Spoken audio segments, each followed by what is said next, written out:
On August 16, 1992, high school sweethearts Charles and Laurie Dawson tied the knot. Over their 33 years of wedded bliss, they have amassed a collection of nearly 500 teas and become tea consultants.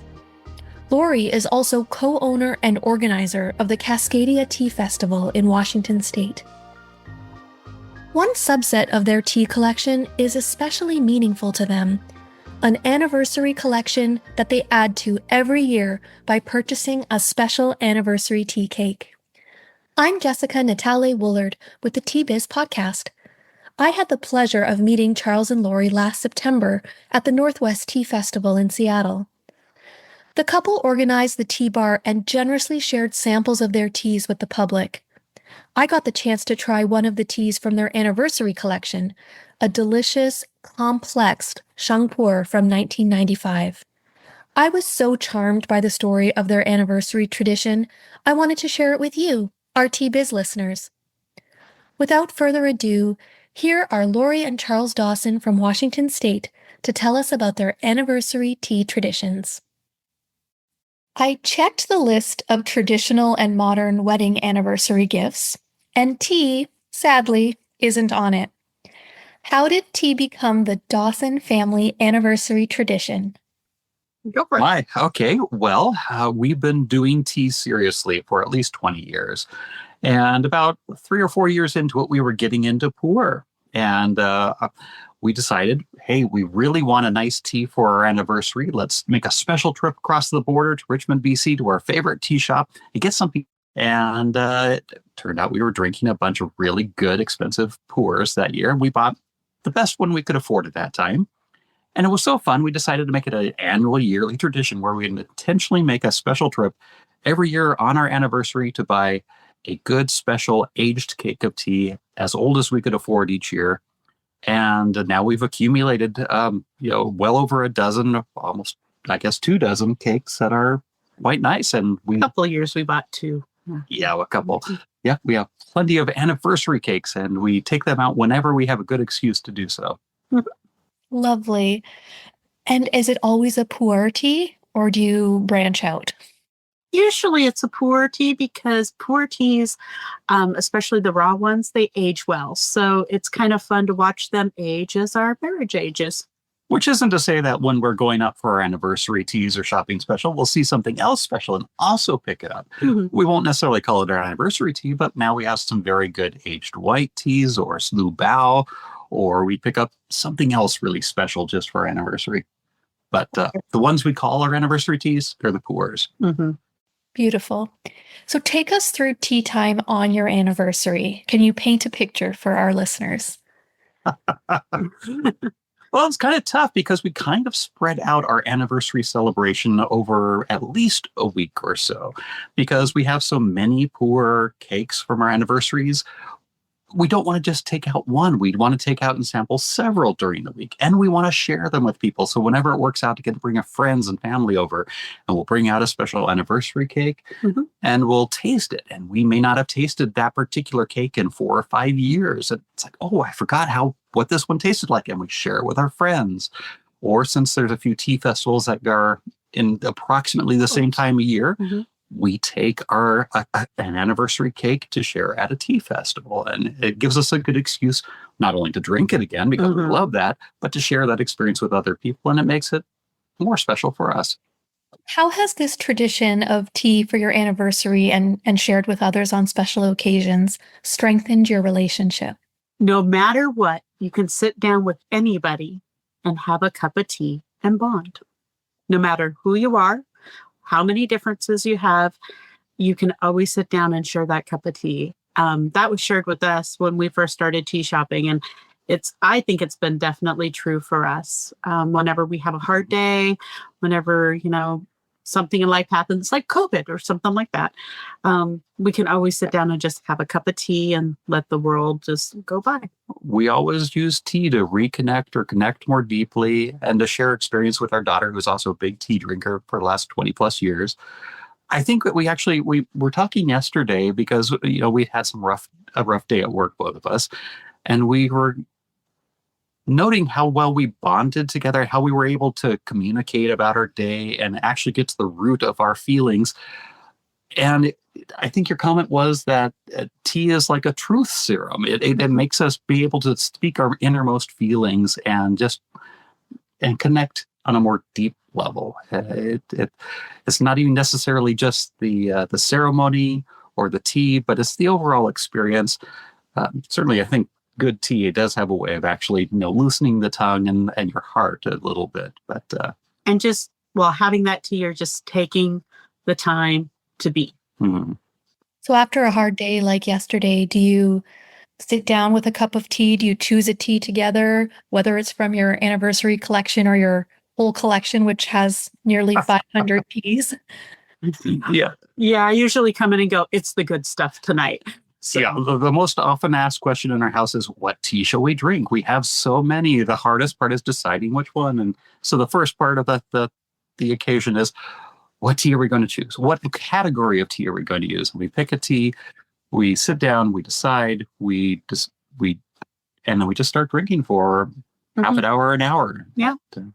And the days we can't decide, we do have a dice that we put all the different teas on in case we can't decide. And then we also have one side that says you have to choose because, yes. So there we go. That is amazing. Where did that idea come from? From us not being able to always make up our mind. We are indecisive sometimes. Well, Or we just like, oh, that sounds good and that sounds good. So we roll a dice. So when you have your special teas on a special day, do you use special teaware? Do you have a teapot that comes out for special occasions? What does your table look like? We have a gongfucha set that's on our dining room table. It's been there now for over 20 years because we sit down at it every day, 4 or 5 times a day sometimes. But when it comes to drinking a special tea, we'll put aside the gaiwan, which is our go-to for just about any tea. And we might pick out one of our special ishin pots or one of the other pots that we've picked up. For instance, right now we're drinking one of our anniversary teas, and we're using a pot we picked up from Glenn of Crimson Lotus last year. And it's such a really nice pot. It works great for brewers, so we're playing with it some more. We had Glenn on the podcast a few months ago, in fact. You mentioned the tea that you're drinking tonight, one that you hadn't tasted in about 5 years. Are there any other teas that stand out to you from your collection, and what makes them memorable? Well, one for me is for our 30th anniversary. It was an Iwu special cake, a zhangcha from Iwu, and amazingly well aged, been well stored. Yeah. What makes this one stand out to me was we took it to the Portland Tea Festival and we tried it with everybody. And it was an amazing experience to be able to sit down and go, we want to share something special of ours with you. We kind of pulled the punches on that, though. Like, we'd let them taste it and then go, by the way, that's a 30-year-old pua. And everyone seemed to really enjoy it. And so just being able to share that experience was extra special because the Portland Tea Festival allowed us to have a space just of our own specifically for this all day, just to let people come and sit down on us randomly the whole day long. And they supported us so well in doing that and making this a special experience for us. And we even managed to grab a really nice 20-year-old cake and imported it especially from Hong Kong for this event, broke it all up and gave samples of it to everyone who sat down with us until we were out. It was a special sharing. Tea is meant to be shared. So, yeah.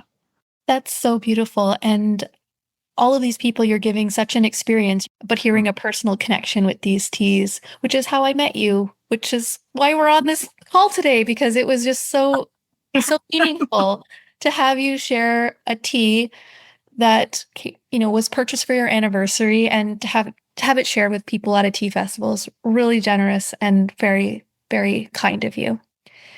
And you invite us into your happy home. So thank you.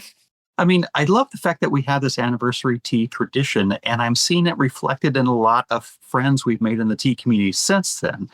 I've seen people start to do anniversary cakes as well, following our tradition.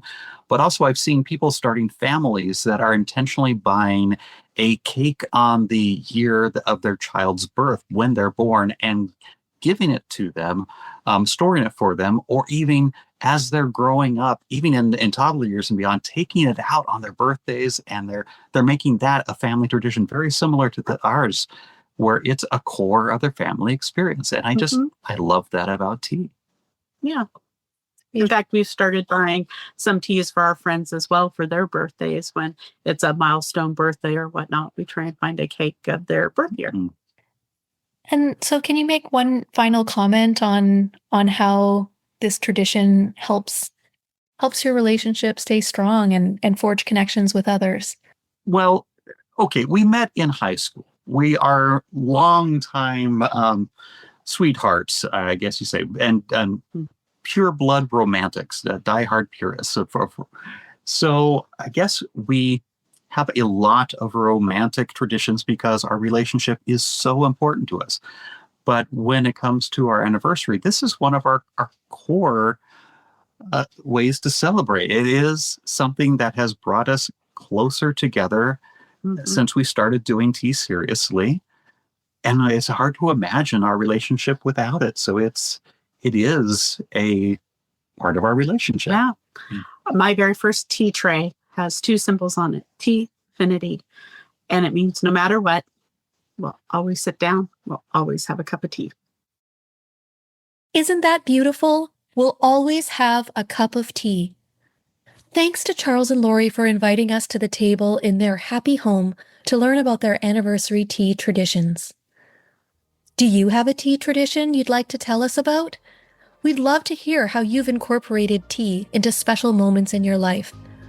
Send us a note at tea-biz.com/contact. Perhaps you'll hear about your tradition on an upcoming podcast. Thanks for listening to the Tea Biz Podcast.